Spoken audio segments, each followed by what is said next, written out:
Hello to everyone. देखिए, ये जो हमारे चैनल पे जो कंटेंट्स दिया जा रहा है अभी फिलहाल वो सिर्फ बीसीए जो बैच है, जिनके मैथ्स में पिछले साल की जो बैच चल रही है उनके लिए, या जो न्यू स्टूडेंट है जो बीसीए के अंदर जो मैथ्स पढ़ रहे हैं, तो उनके हिसाब से ही हमारे चैनल पे जो कंटेंट्स दिया जा रहा है। बीसीए बैच वालों को आप समझ सकते हैं या फर्स्ट टाइम दे रहे हैं। रीजन क्या है, जो बीसीए के अंदर आपको पता है, आप 12th तक या तो आर्ट्स ग्राउंड से भी होते हैं बच्चे, अपने कॉमर्स ग्राउंड से भी होते हैं, तो इस रीजन से उनके पास में बेसिक मैथमेटिक्स का सही से नहीं होता है, उन्होंने पढ़ी हुई नहीं होती है। तो उनको जो मिनिमम चैप्टर है, इससे पिछले वीडियो में बताया था कौन कौन से टॉपिक आपको करने हैं। तो अब सेट थ्योरी के अंदर से देखिए, आपके जो लॉन्ग आंसर जो क्वेश्चन आता है डेस्क्रिप्टिव, उसमें इस तरह के कुछ प्रिपरेशन आपको दिए जाते हैं, जिसमें यहाँ पे जैसे ये प्रीवियस ईयर का क्वेश्चन है कि यहाँ पे ए बी और सी, यहाँ पे इस थ्री सेट्स गिवन है और आपको कुछ ये कंडीशंस प्रूव करने को दी गई थी कि a minus B union a minus C is this one. तो अब देखो, अपन स्टार्ट करते हैं, ए पार्ट का सॉल्यूशन करते हैं सबसे पहले। तो ए के अंदर फर्स्ट वैल्यू है आपका a minus B set. a minus B क्या होता है, देखिए इसको मैं समझा रहा हूं पहले आपको। a माइनस बी का सेंस ये रहता है, अगर आप डायग्राम से देखना चाहे तो इस तरह से देख सकते हैं, ये a है और ये b है। a में से b, that means a set में से जो इसका कॉमन पार्ट है उसको हटा देते हैं। दैट मींस ये जो जो डॉटेड पार्ट है ये a माइनस बी को बताता है। दैट मींस आपके लिए जो फॉर्मूला निकल के आता है कि a minus B is equal to a minus a intersection b। That means इस पूरे a सेट में से, देखिए यहां तक ये a सेट है, इसमें से a और b का कॉमन, तो कॉमन पार्ट जो शेडेड किया हुआ है, ये क्रॉस कर रहा हूं मैं, ये इन दोनों का कॉमन पार्ट था। तो पूरे a सेट में से इन दोनों का जो कॉमन पार्ट है वो लेस करने पर जो बचे हुए मेंबर्स रहते हैं वो यहाँ पे रहते हैं। तो इस पार्ट का एक और नाम भी आप एग्जाम में ध्यान रहे, कंफ्यूज मत रहिए। आपको a माइनस बी भी गिवन हो सकता है, a माइनस a कॉमन भी हो सकता है, और इस पोजीशन को अपन ओनली a से भी रिप्रेजेंट करते हैं। ओनली a का सेंस होता है a माइनस b, इसको अपन a minus a intersection b या a कॉमन b से भी बता सकते हैं, और इसको इस तरह से भी बताया जा सकता है कि a कॉमन b नॉट भी कहा जा सकता है। तो इस तरह से ये सभी एक ही कंडीशन को बता रहे हैं, ओनली ए भी कहा जा सकता है। जैसे आपको A B C set given है और पूछा जाए कि only A, that means A में से ए और बी का जो कॉमन पार्ट है उसको हटाना है। तो अपन क्या करेंगे, ए माइनस बी, सबसे पहले इस पार्ट को अपन फाइंड कर रहे हैं। आपको एग्जाम में ये सब नहीं करना है, मैं आपको समझाने के लिए यहाँ पे ये सब किया था। आपको सिर्फ एग्जाम में जैसे आप काम कर रहे हैं, आप क्वेश्चन सॉल्व कर रहे हैं, तो a माइनस बी फाइंड करना है, तो इसको इस तरह से लिख देना, a minus B, a minus a intersection b। a intersection b पहले फाइंड कर देते हैं, तो therefore and because a intersection b is equal to, that means intersection का सेंस होता है ऐसे मेंबर जो a में भी है और b में भी है, जिसको आप सिंपल लैंग्वेज में कॉमन मेंबर भी कह सकते हैं। तो देखिए इन दोनों सेट को ध्यान से देखते हैं, यहाँ पे 1 2 3 है, बट यहाँ पे 1 2 और 3 नहीं है, 5 6 और 4 है। तो 4 यहाँ पे भी है और 4 यहाँ का भी, मतलब A का मेंबर भी 4 है और B का मेंबर भी 4 है। तो कॉमन के अंदर आपके पास A की मेंबर है 4। अब अपन यहाँ पे A में से A और B का कॉमन पार्ट हटाना है। तो आपका A सेट कौन सा है, 1 2 3 4, दैट मींस 1 2 3 एंड 4, ये आपका पूरा सेट ये है। माइनस आपको किसको हटाना है, 4 को हटाना है। दैट मींस इसमें से इस 4 को अपन छोड़ देंगे, तो अपने पास में जो मेंबर बचते हैं 1 2 एंड 3, इसको आप एक रिलेशन 1 बना दीजिए। ये आपने a माइनस बी फाइंड कर लिया। अब अपन a माइनस सी भी सेम मेथड से फाइंड करते हैं। तो यहाँ पे देखते हैं a minus C is equal to a minus a common c। That means a common c का वैल्यू क्या है, यहाँ से अपन देख सकते हैं डायरेक्ट। यहाँ पे c सेट आपको गिवन है, a सेट यहाँ पे ऑलरेडी 1 2 3 एंड 4, ये आपका a सेट है, और a और c का कॉमन पार्ट। तो a और c के अंदर देखते हैं 4 7 8 यहाँ पे है, यहाँ पे 4 तो है, 3 भी है, बट 7 8 यहाँ है, यहाँ पे नहीं है, और यहाँ पे 1 2 3 एंड 4 चारों मेंबर है, और माइनस ए और सी का कॉमन, तो कॉमन के अंदर इस बार ए का सी के साथ में कॉमन, ये 3 और 4 यहाँ पे भी है, और ए सेट के अंदर भी है। दैट मींस इन दोनों का जो इंटरसेक्शन जो है वो मेंबर 3 एंड 4 है। अब यहाँ से 3 और 4 इसमें से हटा देंगे तो आपके पास बचेगा ये 3 4 तो हट जाएगा, ओनली 1 एंड 2 बचेगा। ये रिलेशन आपका 2 आ गया। अब आपने a माइनस सी भी फाइंड कर लिया। अब a माइनस बी और a माइनस सी का यूनियन निकालना है। यूनियन मतलब या तो a के मेंबर रहेंगे या b के रहेंगे, और उनके जो कॉमन मेंबर हैं वो भी रहेंगे, बट वन टाइम रहते हैं, सेट के अंदर रिपीट नहीं करना है। तो बाय 1 एंड 2 अब अपन फाइंड करते हैं। जैसे यहाँ पे अपन ने फाइंड किया था a minus B, when therefore left hand side आपकी जो गिवन है आपको a minus B union a minus C. अब अपन यहाँ पे वैल्यू रखते हैं a माइनस बी का, तो a माइनस बी के अंदर 1 2 एंड 3 मेंबर है, और यूनियन के अंदर a माइनस सी में 1 एंड 2 है। तो देखिए यूनियन का मतलब होता है कि दोनों के मेंबर, दैट मींस कोई रिपीट नहीं होना चाहिए। तो आपके पास में 1 एंड 2 यहाँ पे दोनों में आ रहा है, दैट मींस 1 और 2 को एक बार ही लेंगे, और फिर इसके अंदर 1 2 के बाद यहाँ का बचा हुआ मेंबर कौन 3, यहाँ पे कोई मेंबर नहीं है, तो ये इक्वेशन आपका ये आ गया, ये आपकी लेफ्ट हैंड साइड है। अब अपन राइट हैंड साइड को सॉल्व करने जाते हैं।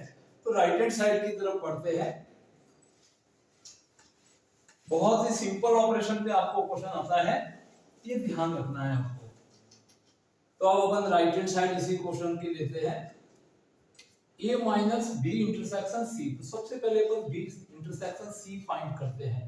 दैट मींस b और c में कॉमन कौन है, तो ये आपका b सेट है और ये आपका c सेट है। इन दोनों में देखिए कॉमन कौन कौन है, तो यहाँ पे 4 है, यहाँ पे 4 है, 7 8 और 3 यहाँ पे c में है, बट 7 8 एंड 3 यहाँ पे नहीं है, तो ओनली वन मेंबर 4, यहाँ पे b और c का कॉमन मेंबर 4 है।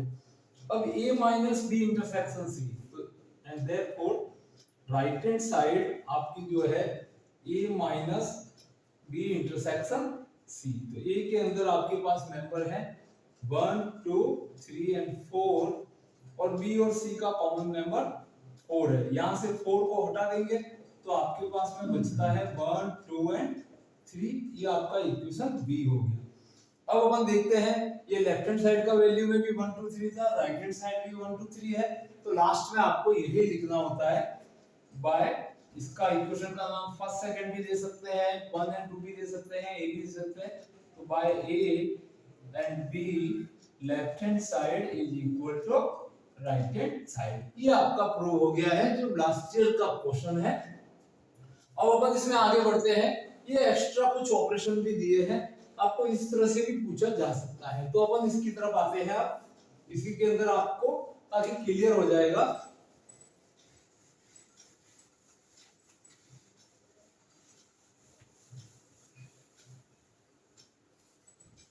अब इसका बी पार्ट देखते हैं। आपको फाइंड करना है A union B intersection C. तो पहले बी और सी का इंटरसेक्शन निकाल देते हैं। ये बी है और ये सी है, तो देखते हैं B intersection C is equal to, तो बी और सी के अंदर कॉमन पार्ट वापस अपन देखते हैं। 3 7 8 यहाँ पे है, बट यहाँ पे नहीं है, तो कॉमन मेंबर अपन देखते हैं तो 4 है, और यहाँ पे भी कॉमन मेंबर 4 है, तो ये दोनों का कॉमन आ गया। अब ये जो बी इंटरसेक्शन सी से जो मेंबर आया है, मतलब नया एक सेट आया है, उसका ए के साथ यूनियन लेना है। दैट मींस ए के अंदर आपके पास में A union B intersection C is equal to, तो ए के अंदर 1 2 3 एंड 4, और इसके साथ यूनियन के अंदर बी इंटरसेक्शन सी। ये आप पहले ही सॉल्व कर चुके हैं, ये 4 है। अब यूनियन का साइन है, तो यूनियन में क्या होता है, ए के मेंबर भी रहते हैं, बी के भी रहते हैं, और उसमें से अगर कोई कॉमन मेंबर जो होता है वो 2 बार आ जाता है, तो उसको एक बार ही लेते हैं। दैट मींस ये 4 यहाँ पे भी है और यहाँ पे भी है, तो 4 को रिपीट नहीं करना है। ए के ऑल मेंबर, बी के ऑल मेंबर माइनस कॉमन, या आप ये कह सकते हैं कि दोनों के मेंबर लेने हैं और उसको रिपीट नहीं करना है। तो इस तरह से आपको समझने में आसानी रहेगी। देखिए यहाँ पे 4 को एक बार ही लिखा जाएगा, यहाँ पे 4 है तो यहाँ पे इस 4 को नहीं लिखा जाएगा, ये 4 आपके रिपीट हो रहा है, तो इस तरह से आपने A union B intersection C find कर लिया। अब आगे बढ़ते हैं यहाँ पे ए यूनियन बी और ए यूनियन सी का इंटरसेक्शन। तो सी पार्ट में यहाँ पे है पहले ए यूनियन बी, तो very simple A union B. A union B का वैसे फॉर्मूला आप लिखना चाहो तो A plus B minus A intersection B होता है, ये ध्यान रहे आपको। दैट मींस ए के मेंबर 1 2 3 एंड 4 एंड प्लस करके आप लिख सकते हैं बी के मेंबर 4 5 एंड 6 माइनस दोनों का कॉमन। तो इन दोनों में ध्यान से देखिए कॉमन पार्ट कौन कौन सा है। तो कॉमन यहाँ पे सिर्फ एक 4 है, वो इसके अंदर कॉमन पार्ट है।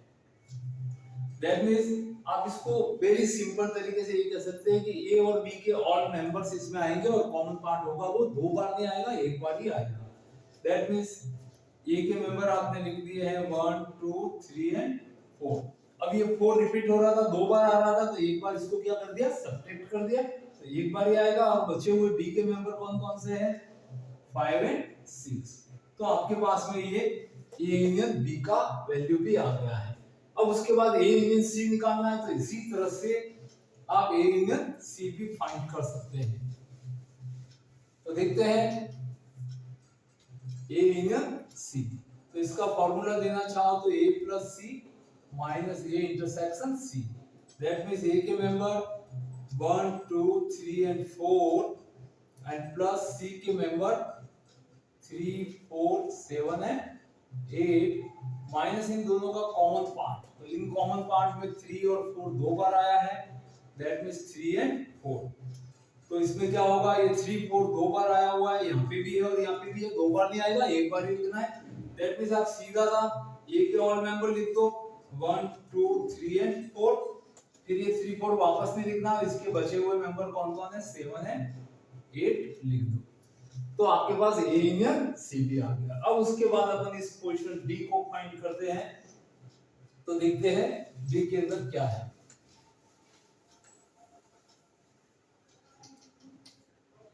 डी के अंदर पहले ए इंटरसेक्शन बी निकालना है, that means A intersection B. तो देखिए ए के अंदर मेंबर है 1 2 3 एंड 4 इंटरसेक्शन बी।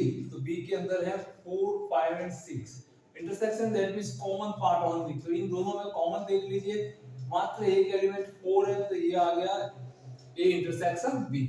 फिर आपको फाइंड करना है ए इंटरसेक्शन सी। तो आपने ये ए इंटरसेक्शन सी, तो ए के member 1 2 3 and 4 intersection member of C आपके पास 3 4 7 है 8। वेरी सिंपल, इन दोनों में कॉमन पार्ट ले लीजिए, क्या क्या है। तो 1 2 3 4 में 3 4 यहाँ पे भी है, 3 4 यहाँ पे भी है, तो ये ए इंटरसेक्शन सी भी आ गया। अब ए इंटरसेक्शन सी और ए इंटरसेक्शन बी है, इनका भी वापस यूनियन लेना है आपको। That means A intersection B आपके पास 4 था और ए इंटरसेक्शन सी 3 एंड 4 था, तो इन दोनों के अंदर आपको यूनियन लेंगे। That means A intersection B union A intersection C. तो यहां से आपके पास में आ जाएगा, यहाँ का मेंबर तो है 4 और यूनियन के साथ में यहाँ पे ए इंटरसेक्शन सी में 3 एंड 4 था। अब यूनियन लेना है, दैट मींस दोनों के मेंबर आएंगे, लेकिन जो 2 बार आ रहा है वो एक बार ही लिखना है। तो आपके पास में 3 4 फाइनली आ जाता है। तो इस तरह से कुछ बेसिक ऑपरेशन पर क्वेश्चन जो था, ऐसे क्वेश्चन आपके आने के पूरे चांस है, आपको आएगा, तो इसकी थोड़ी प्रैक्टिस करके ही जाना है।